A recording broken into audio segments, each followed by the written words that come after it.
அந்த 2026 எலெக்ஷன்ல விஜய் வந்து வின் பண்ணுவாரா மாட்டாரா? வின் பண்ணுவாரு. கிருஷ்ணா இல்லாத இருந்தாக்கா வின் பண்ணுவாரு. குடும்பத்தோட பிள்ளைங்கலாம் எல்லாருக்கும் நல்லது சொல்றாரு. ஆனா இவரே தவறு செஞ்சுக்கிறாரு அப்படின்னு போது நம்ம சொல்ல முடியாது. புரியுதுங்களா?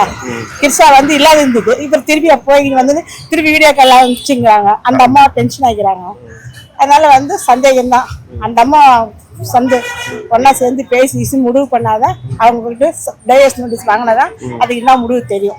இவெல்லாம் இல்லாம விஜயோட திடீர் இந்த நடவடிக்கை மக்கள் கிட்ட எந்த மாதிரியா இருக்கு? அது வந்து அவங்க வந்து கேப்பா பேச்ச கேட்டு கிருஷ்ணா இது பண்றாங்க.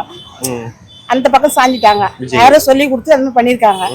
ஆனா இவங்களும் கேப்பா பேச்ச கேட்டு செஞ்சாங்க. ஆனா ரெண்டு பக்கம் சரி. ஆனா இவருக்கு தெரியல.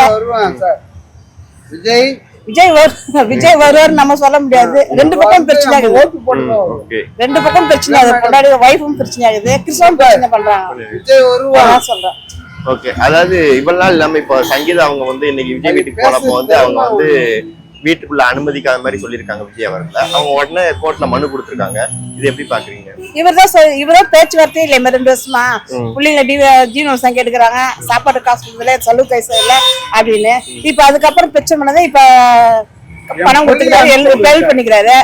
அதனால அவங்க ஒதுங்கின்னு அவர் அம்மா வீட்டுக்கு சொல்லியிருக்காங்க. ஆனா வந்து பொண்ணு இங்கதான் படிக்கிறாங்களாம்.